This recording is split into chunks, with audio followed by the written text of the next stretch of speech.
One day, a disciple whose heart was filled with deep inner concerns sought out the place where the Buddha was meditating. The disciple bowed, and after a long breath, presented their anguish. Disciple: Venerable Buddha, I don't resent my parents, but sometimes I ask myself, if they didn't love me, why did they give me life? I didn't ask to be born, yet I must live with the wounds they left behind. Is life sometimes so cruel that it forces even those who aren't loved to exist? The Buddha: My child, you carry a profound sorrow, but you use reason to try and find a logical answer. Listen to my words. I will speak about the truth of the wounds you bear. You ask, if they didn't love me, why did they give me life? This is a question of the soul, not the mind.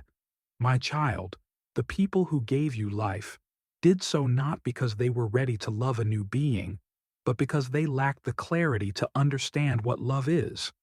They created you for very different reasons. Out of loneliness, from societal pressure, from a fragile hope that a child would mend the cracks in their own lives. They used you as a mirror, hoping to see their own completeness reflected in it. They are not bad people, but people who were hurt before, and they unconsciously pass that pain to the next generation. Your wound is real. Your suffering is the truth. But the cruelty is not in life, but in the lack of understanding. The purpose of your existence is not to heal your parents, but to heal yourself. You were born to become the light they could not ignite. Use your breath to acknowledge the pain that has passed and begin the journey of self-love in a way you never received. This is the path to liberation from the burden you unknowingly took on. My child, when the absence of love surrounds a child, what is the first and most painful thing their soul does? It turns inward and asks, did I do something wrong? This is a very natural defense mechanism, but it is also the most cruel thing a person can inflict upon themselves. When a child does not receive warmth, they cannot accept the truth that the adult was flawed. Their young mind only has one way to face the pain of abandonment, and that is to find a reason. And the easiest reason to find is, the fault lies with me. You believe that if you were good enough, smart enough, quiet enough, or perfect enough, love would finally come. You tried to change yourself, tried to become a different person, just to be worthy of the love you should have received unconditionally. Nothing breaks the heart more than having to search for a flaw in your own existence to justify the coldness of others. I want you to understand, you did nothing wrong. That deficiency was not yours. A child is never at fault when an adult does not know how to love. You are a pure light, and that light does not need to apologize or change to be accepted. Your first path to liberation is this: stop searching for faults in your own past. You are not the cause of that pain. You are a victim of ignorance, and now, you can be the one to end it. When parents don't love themselves enough. My child, after I have helped you remove the burden of self-blame, let us look towards the people who gave you life. I tell you a profound truth. How can a person who does not know how to love themselves fully know how to love another person fully? Your parents. They are just human beings carrying their own unhealed wounds from their childhood. They grew up in scarcity, in fear, and in loneliness. When you appeared, they could only give what they held inside. They gave worried, but called it concern. They imposed heavy expectations but called it responsibility. They criticized you for the things they were once criticized for. They repeated the exact old wounds they suffered, and unknowingly, they handed them down to you, calling it parenting. Deep down, their actions were not a hatred of you, but a projection of their own fears onto you.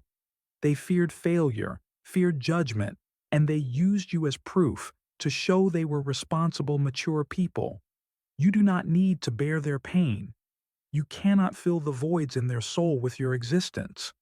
I want you to look at them with compassion, not to forgive them immediately, but to understand that they too are victims of the cycle of ignorance, and you are the place for that cycle to stop.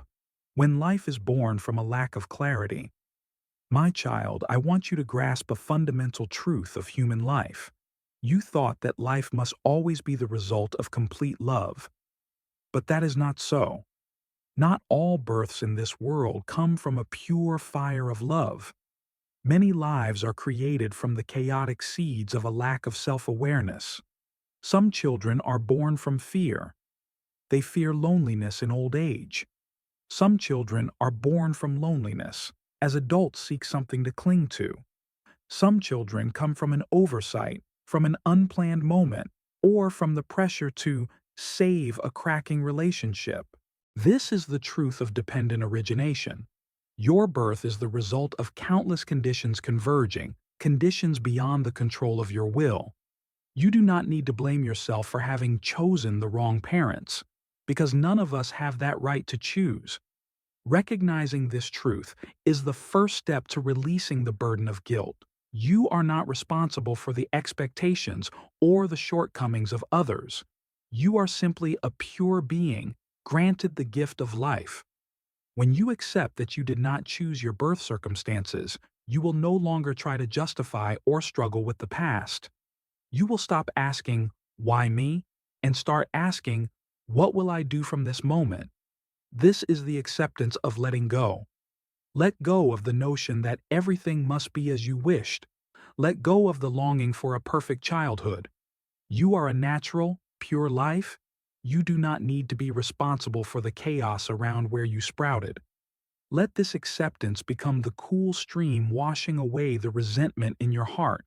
When you understand, life owes no one. My child, you have carried the feeling that you're an extension of a mistake, a burden to others. You thought you had to pay a debt, had to repay something for the life you never asked for. But I tell you, life owes no one. You are not an extension of a mistake, not the shadow of disappointment or regret. Your life is a new opportunity, a pristine blank chapter. You were born to rewrite the story that was never completed. You can be the love your parents could not give. You can be the completeness they could not find in themselves. You do this not for them, but for yourself. When you free yourself from the idea of being indebted, you will feel your inner strength surge. You no longer need to sacrifice yourself to prove your worth. You do not need to seek validation from the outside. Your value is inherent, not bound by any conditions or behaviors of others. You have the right to live fully, to be free and happy. Do not let the past become a prison holding your future captive. You are the one who decides the meaning of this existence. When the child begins to love themselves, my child, this is the greatest step on the path to liberation. Beginning to love yourself. True love always begins from the place no one ever fully gave it to you, and that is from within you.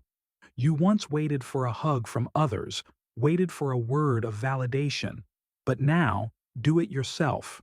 When you look in the mirror and see that once injured child, hug them. Use compassion to touch the hidden corners, the fears you have concealed. When you hug yourself, you are performing a revolutionary act. You are breaking the legacy of suffering. You are declaring that the cycle of injury and lack of love will stop with your generation. Self-love is not selfishness. It is the necessary care for your existence. You cannot give the world what you do not have.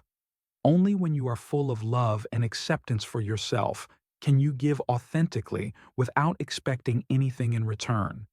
Listen to your deepest needs, protect the child within you, and forgive your own mistakes. This love is the most solid foundation for your life. When the Buddha says, "Learn to be the father, the mother to your own mind." My child, there is a simple yet painful truth. Not everyone who gives you life is prepared to be a father or a mother. They are adults with fragile hearts, and they can only lead you as far as they themselves have gone.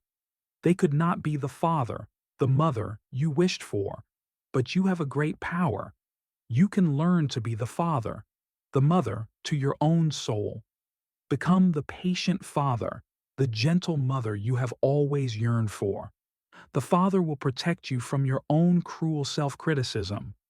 The mother will embrace your fears and tears with boundless compassion. Nurture yourself, comfort yourself, and guide yourself. You are the only one who can provide unconditional acceptance for the child within you. This requires daily mindfulness. When you make a mistake, don't scold yourself, but say, "It's okay, next time you will do better." When you feel lonely, don't seek fulfillment from outside, but say, "I am here, I will not abandon you." You are the most stable refuge in your life. Conclusion. When silence becomes forgiveness. My child, your journey is nearing its close. You do not need to forget what happened because the scars are testament to your resilience. You also do not need to force yourself to love those who hurt you again. You only need one thing to find liberation. That is, stop hating yourself for not being loved. The silence of liberation is not endured repression, but absolute peace when you fully accept yourself. When you stop looking for faults in yourself, when you stop thinking you weren't loved because you weren't worthy, the burden will fall away. At that point, forgiveness will come as a natural silence of the soul. It is when those reasons may be lacking in clarity, they may be selfish, but I want you to remember this deeply. Absolutely no child deserves to be considered a mistake. Your birth is a presence, an event that has occurred, and it is a self-contained miracle of the universe. The reasons for your parents' actions cannot define your value. Their lack of understanding was only the gate through which you entered this world, but the path you take after that gate is entirely yours. You are here not as a nuisance, but as a great opportunity to bring the light of awakening into a place that only had darkness before. Do not let the lack of clarity of others determine the meaning of your existence. You are a sacred and perfect creation. When the child carries the burden of the adults, my child, when life comes from a lack of clarity, the child is sometimes not welcomed as an independent soul that needs nurturing. Instead, you become an object, an invisible tool to serve the needs of the adults. You were born not just to live, but to fill deep voids in your parents' lives. They needed you to mend a broken marriage or to realize their own unfinished dreams. You carried the pressure to make others happy, to become their pride, or worse, to become the caregiver for their pain. You were given a burden too heavy for your small shoulders. You learned to prioritize the emotions of others, learned to be silent and hide your sadness, fearing that if you caused trouble, you would be completely abandoned. I want you to realize you were never responsible for healing your parents' wounds. That burden is not yours. Your only responsibility is to be kind to the child within you. Put that burden down, my child. Free yourself from the role you never agreed to take. You don't have to be the hero in someone else's story. You are the hero in your own story. When childhood becomes a battlefield, if the place called home is not filled with love, it will become a battlefield where your small soul must defend itself every day. There is no lullaby there, only angry echoes in the mind. The harsh scolding, the prolonged cold silence, the looks of disappointment or anger. Those are the first languages your soul learned. You learn to read danger signals, learn to shrink back, and learn to make yourself invisible to avoid harm. In that battlefield, you were not allowed to be weak. You had to hide your tears and fear. You believed that if you were perfect, if you were obedient, if you didn't cause trouble, the battle would stop and you would be safe. But my child, the harder you try to be perfect to be loved, the more you hurt yourself. You are not the cause of the war. That war belongs to the adults. It is the chaos in their minds. And you were only an innocent caught in the middle. Acknowledge the courage it took for you to survive those days. Childhood may have been a battlefield, but you did not fall. Now, you are strong enough to leave that battlefield, to build a safe refuge within your own soul. Let the memories be only marks reminding you of your strength, not chains binding you in fear.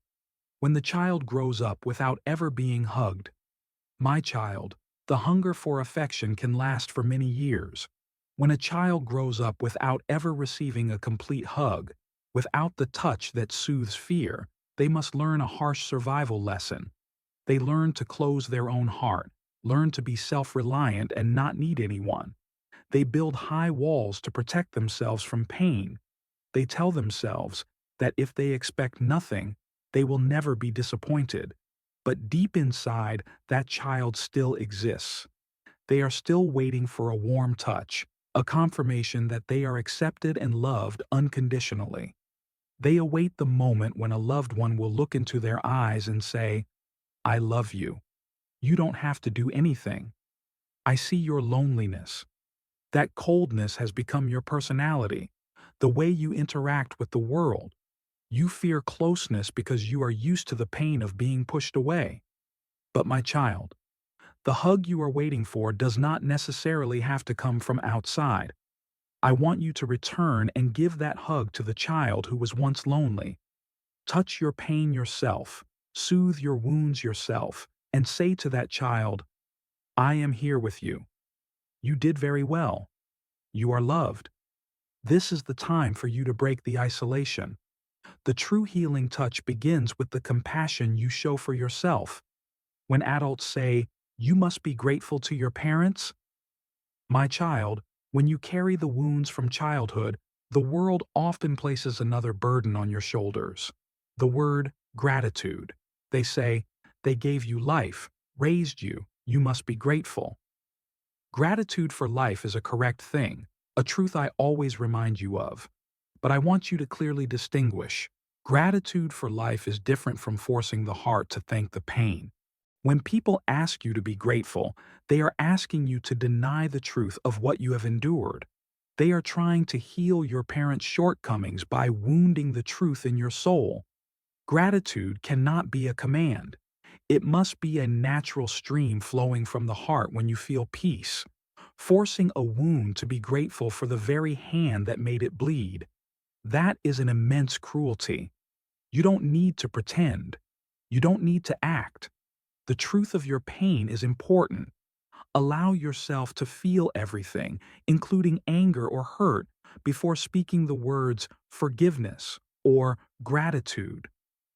When you heal yourself, when you love yourself, you will see gratitude naturally blossom, not for what hurt you, but for the strength and resilience that helped you overcome.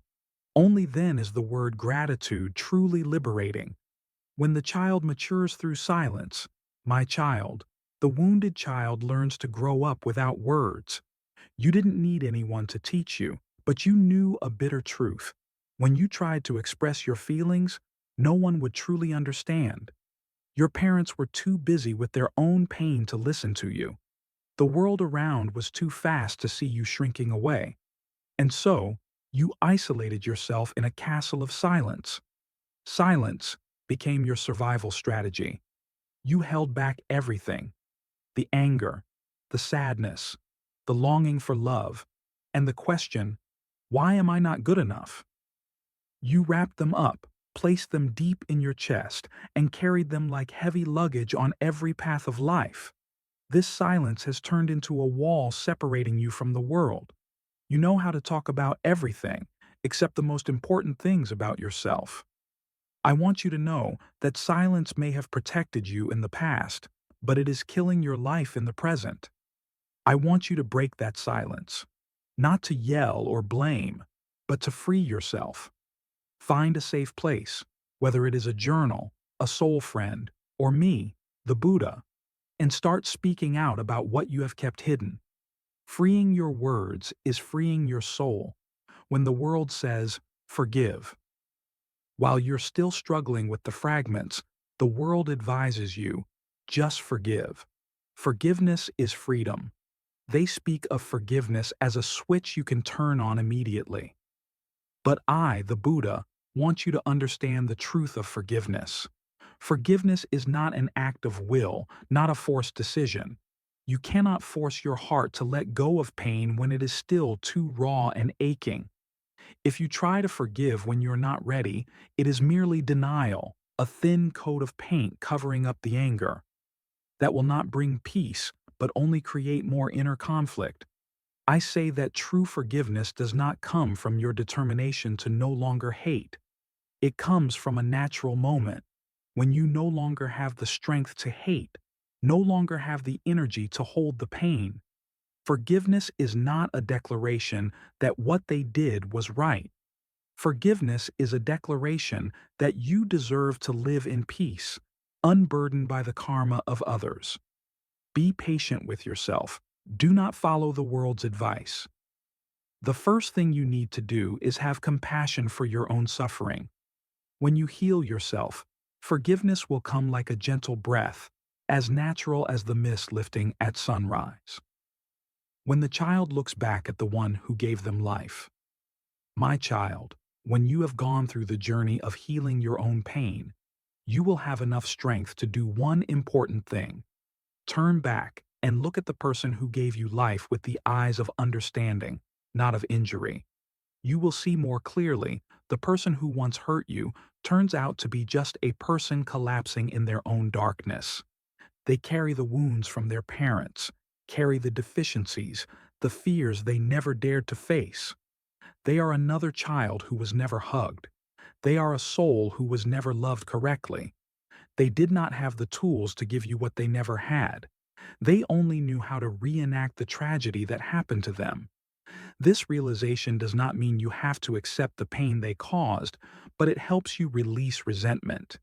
You see clearly that their actions were not aimed at you, but were an outburst of their own repressed pain. I want you to see their true self, weak, confused, and also pitiable. When you see them as a human being, not as a pain giver, the chain of anger will gradually be loosened. Let compassion arise, not for them, but for yourself, because you are now grown enough to see the truth without being obscured by fear.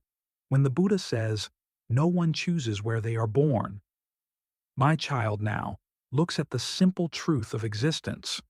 You did not choose where you came from, nor did you choose the person who gave you life. You came into this world like a raindrop falling from a cloud, not choosing where the wind will carry it, not choosing the land that will receive it.